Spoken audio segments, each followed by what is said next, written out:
penso sappiate un po' tutti, il jazz nasce dal blues, quindi il blues diventa il primo vero approccio a questo tipo di musica. Siamo negli Stati Uniti d'America e siamo in una condizione in cui gli afroamericani, come sapete, erano costretti a vivere quindi in forte crudele schiavitù già da il primo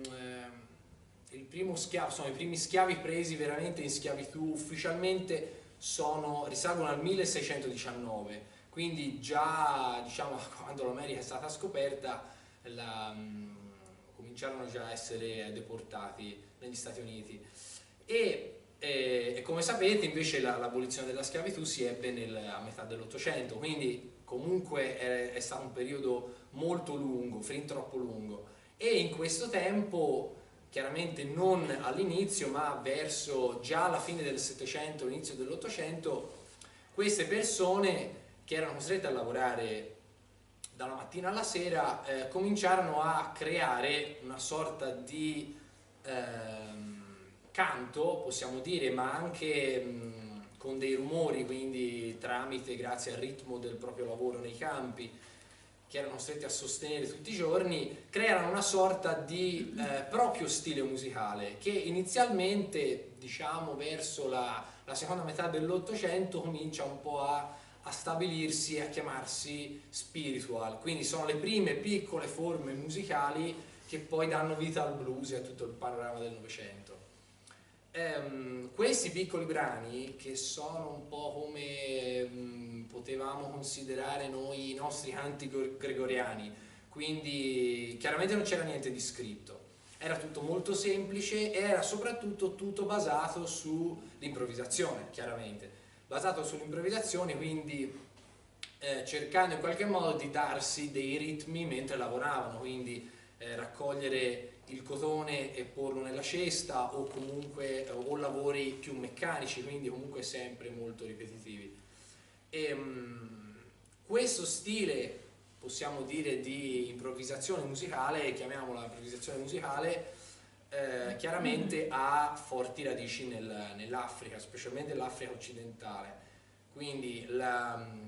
forte potenza ritmica che poi si svilupperà nel Novecento col jazz e col blues, già appunto nell'Ottocento comincia a farsi sentire in maniera preponderante. Vediamo poi per esempio già direi all'inizio del Novecento cominciano un po' a svilupparsi le vere caratteristiche che poi faranno del blues, direi, lo stile musicale più importante di tutto il Novecento, perché come ho accennato l'ultima volta il blues è diciamo, il primo stile musicale da cui tutta la musica leggera poi si sviluppa, quindi i maggiori generi musicali, per esempio già il rock and roll negli anni 50 è basato sulla forma blues, che poi si è sviluppata chiaramente negli anni 30-20 del Novecento, però diciamo, gli stilemi principali sono tratti da questo stile musicale. E ora andiamo a vederlo un po' più nello specifico. Infatti, quindi abbiamo detto questi spiritual che sono soltanto cantati, quindi inizialmente non venivano usati degli strumenti. La struttura era principalmente responsoriale, quindi usava decidere un leader che conduceva un po' il canto, un po' anche l'andamento del lavoro, che faceva una sorta di solista che si alternava invece con il coro, che doveva essere gli altri lavoratori che appunto cantavano tutti insieme. E l'importanza di questo sviluppo musicale poi lo si vedrà chiaramente nel Novecento, ma soprattutto lo si ha grazie all'unione di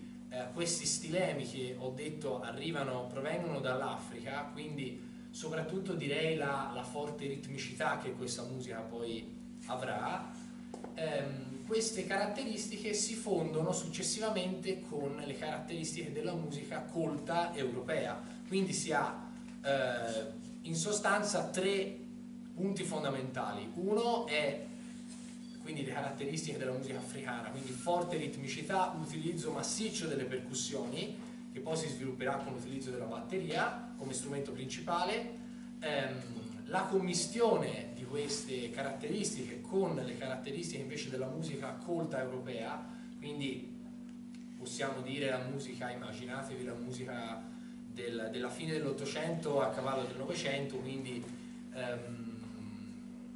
spesso e volentieri molti, poi lo vediamo nel corso della lezione, molti compositori europei si ispireranno al jazz e molti invece compositori statunitensi si ispireranno alla musica europea, quindi la commissione sarà, direi, enorme. E l'ultimo punto fondamentale è l'improvvisazione, che è una cosa possiamo dire rivoluzionaria anche non volendolo, perché l'improvvisazione è sempre stata un punto importante per la storia della musica, perché diciamo fino al Settecento l'improvvisazione era una caratteristica fondamentale della produzione musicale, che la maggior parte delle cose erano scritte ma l'esecutore non era tenuto esattamente a seguire ciò che veniva scritto dai compositori, quindi l'improvvisazione comunque era già un aspetto fondamentale. La cosa diversa è che dopo anni, tantissimi anni di, possiamo dire, eliminazione dell'improvvisazione nell'aspetto musicale, quindi era rimasto soltanto la tradizione scritta, ritorna a fiorire questo linguaggio e diventa non una caratteristica dell'esecuzione, quindi per esempio un'interpretazione libera di un brano che era comunque ben particolarmente già tutto scritto, ma diventa il punto fondante di questa musica, quindi il jazz, comunque l'improvvisazione come caratteristica principale, quindi senza improvvisazione questa musica non sarebbe nata e non si sarebbe sviluppata. Questo perché le caratteristiche che contraddistinguono questo stile musicale, genere musicale, chiamiamolo come vogliamo, sono prettamente improvvisativi, quindi se non ci fosse stato l'improvvisazione, queste caratteristiche, il fraseggio delle melodie, l'utilizzo dell'armonia, come queste persone suonavano, non sarebbe mai potuto arrivare a noi, quindi il jazz non sarebbe esistito se l'improvvisazione non ci sarebbe stata, proprio perché vediamo che in tutti gli altri ambiti musicali, tutti gli altri generi musicali in cui l'improvvisazione non c'è, si è sviluppato veramente tutt'altro, e l'idea di decidere di scrivere tutto dall'inizio alla fine in stile jazz è un'idea che si è sviluppata negli anni 80, negli anni 70, quindi quando già il jazz era tutto sviluppato, e quindi ispirarsi a un linguaggio che è nato dall'intuizione, dall'improvvisazione, dalla sperimentazione sul momento. Quindi questa è una cosa molto importante. Per esempio, per fare un esempio semplice, penso conosciate tutti un compositore importantissimo statunitense che poi comunque viene considerato come un esponente della cultura occidentale e anche europea, è George Gershwin, che è stato il più importante compositore che ha mischiato insieme due generi musicali distinti, quindi appunto il jazz e la musica europea colta. E lui vive nei primi anni del Novecento e sviluppa un linguaggio tutto suo, e poi successivamente nel Novecento viene imitato da tutti, chiaramente, poi viene sviluppato ovviamente come tutta la musica. Però per farvi capire un po' lo stile in cui questa musica si sviluppa, vorrei partire da delle caratteristiche basilari del blues, che appunto abbiamo detto è la fonte da cui scaturisce tutto. Il blues la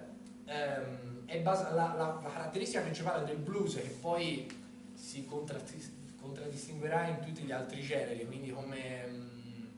caratteristica che fa sì che un pezzo sia blues, è la sua famosa scala blues, che è composta da questi suoni qua.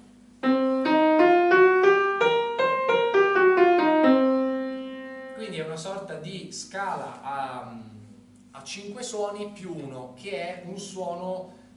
che non si trova all'interno di nessuna scala, diciamo così, per farla semplice. È un suono che è stato introdotto in questa scala, che sarebbe questa senza il suono in più, che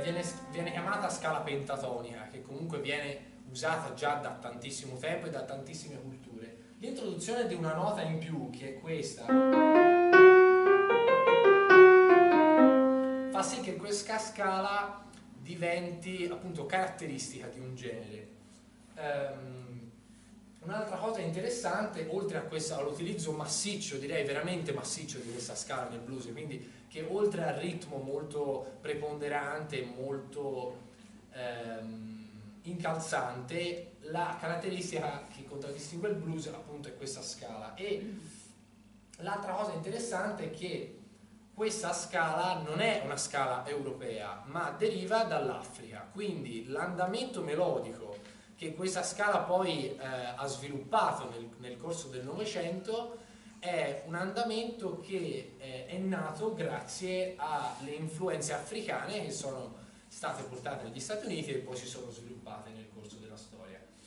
Questa nota in più, questa diciamo nota di passaggio fra la scala normale, chiamiamola così, è proprio caratteristica dell'Africa, anche perché potete immaginare che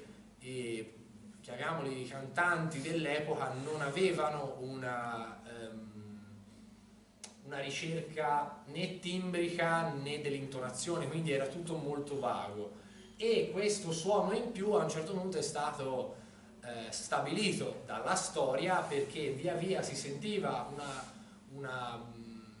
scarsa intonazione intorno a quell'ambito lì, e a un certo punto quella nota è diventata una nota effettiva. Quindi prima diciamo era una stonatura,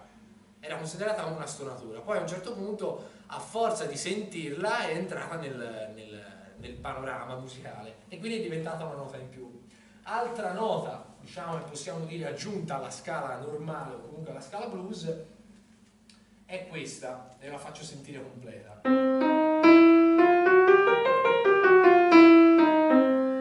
Questa nota fa sì che si costruiscano degli accordi particolari. Questa nota in più in teoria non è inclusa nella scala blues che viene utilizzata, ma solitamente viene utilizzata negli accordi, quindi la presenza di due note così a questa distanza, che appunto, come ho detto prima, a un certo punto è diventata culturale come scala, ma questa distanza così che crea questi accordi particolari è dovuta alla scarsa intonazione dei cantanti dell'epoca, comunque dei lavoratori che alla fine quindi questo accordo che vi ho fatto sentire è l'accordo diciamo più famoso del blues o del jazz, proprio perché ha radici veramente lontanissime, e diciamo che la commissione è stata che la stonatura della scala africana, chiamiamola così, si è unita con la cultura europea e quindi ha prodotto un accordo stonato ma comunque esistente, quindi a un certo punto è diventato parte della cultura musicale. Altre cose principali, piccole cose per farvi un po' entrare nello stile blues, sono appunto l'armonia. Con armonia si intende l'utilizzo di un certo tipo di note poste in una certa posizione che creano degli accordi, quindi in sostanza agglomerate di note che vengono suonate contemporaneamente e sono ovviamente come potete immaginare, di vario genere, e che a seconda delle epoche hanno creato atmosfere diverse, l'uno collegato all'altro. Quindi per esempio un accordo, chiamiamolo un accordo senza dissonanze, è questo, classico accordo di Do maggiore. Gli accordi che abbiamo ormai nelle orecchie veramente da secoli, e che nel corso del tempo sono diventati meno riconoscibili. Per esempio, cominciamo un po' da prima. La differenza per esempio fra consonanza e dissonanza, penso siano parole che abbiate sentito almeno una volta nella vita, consiste nel fatto di avere due suoni suonati contemporaneamente che diano all'orecchio, diciamo, un senso di non chiarezza per la dissonanza, invece di chiarezza e, possiamo dire, perfezione, ecco, invece la consonanza. Quindi, per esempio, la consonanza è questa, sono due note uguali a una distanza diversa, o se no questa, o questo accordo è consonante. Un accordo dissonante invece ci sono varie dissonanze, quindi diciamo più note estranee all'accordo principale ci sono e più l'accordo sarà dissonante, quindi chiaramente. Però le dissonanze nel corso della storia piano piano cominciano a introdursi una volta, una dopo l'altra, chiaramente non in maniera brusca, ma col passare degli anni, col passare della sperimentazione, più che altro grazie ai musicisti che si sono cimentati in questa sperimentazione. E la caratteristica principale, poi vedremo, del jazz è la dissonanza. Quindi il jazz utilizza questi accordi qua, quindi accordi chiari, accordi normali che sono sempre stati utilizzati dalla cultura occidentale colta, quindi cultura europea, con delle aggiunte di dissonanze che però non creano una perdita della concezione dell'accordo. Quindi il musicista che sente un accordo del genere non sente un accordo che non ha senso, ma riesce a ricondurre quelle dissonanze, quindi quelle asprezze in più nell'accordo normale,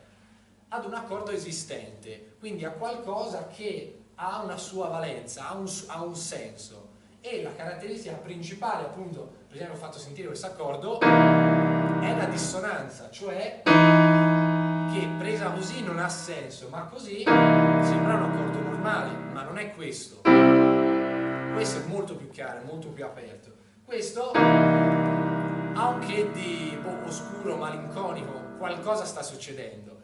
Sicuramente non è un accordo che dà stabilità, ecco. Quindi, come ho detto, le dissonanze sono tante, quindi qualsiasi. Questo è un altro accordo tipico jazz che appunto è pieno di dissonanze, però non dà un effetto come può darlo questo. Questo non è un accordo, o comunque è un'armonia che non ha un senso, diciamo, europeo, ecco, colto dei primi anni del Novecento. Quindi la particolarità del jazz rispetto alla musica colta europea è che c'è, quindi abbiamo detto, un fortissimo senso del ritmo che dà la spinta a tutta la musica di quel tipo lì, che quindi se non ci fosse quell'aspetto ritmico appunto derivante dalla cultura africana etnica, il jazz non sarebbe jazz, sarebbe un'evoluzione della musica colta. Invece appunto è diventato quello che è proprio grazie alla ritmicità molto forte che si differenzia dall'altra musica del Novecento, che utilizza, possiamo dire, più o meno gli stessi accordi, la stessa armonia più dissonante, perché sapete nel Novecento si sviluppa un altro tipo di musicalità che chiaramente il jazz fa, come dire, prende come punto di riferimento, ovviamente, perché essendo comunque sviluppata negli stessi anni era ovvio che le influenze ci fossero. Ma la differenza appunto è che esiste l'improvvisazione come punto focale e quindi in più l'armonia è utilizzata in maniera molto differente, quindi più in maniera ritmica che in maniera stabile, diciamo più ritmica che di accompagnamento, quindi non c'è più la considerazione di, per esempio, una melodia principale che viene accompagnata da degli accordi più o meno dissonanti, ma c'è una concezione totalmente ritmica dell'armonia, della melodia, del ritmo, chiaramente dell'improvvisazione, quindi è tutto basato su una fortissima ritmicità. Vi faccio sentire, per esempio, dei collegamenti di accordi, quindi delle successioni di accordi tipicamente blues, per farvi entrare un po' come si dice, nel mood, appunto.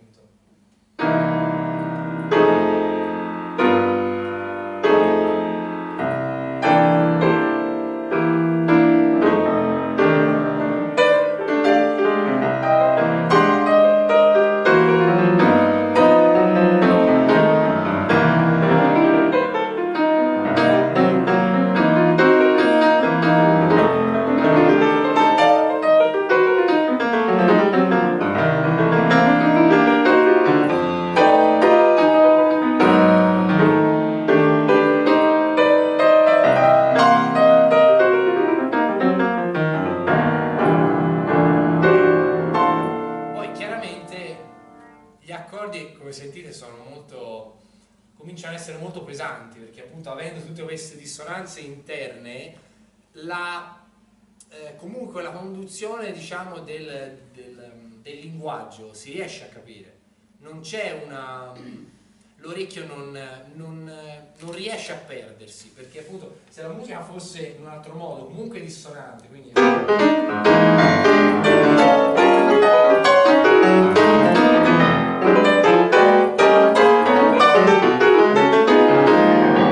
le dissonanze comunque ci sono tante, ma al di là del ritmo con cui sono suonate, c'è comunque una conduzione,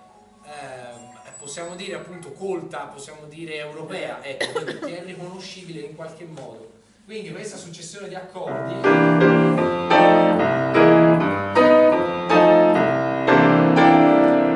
è una successione che comunque, nonostante tutte queste asprezze che sono inserite, che sono appunto caratteristiche di questo stile, comunque non fanno perdere l'ascoltatore.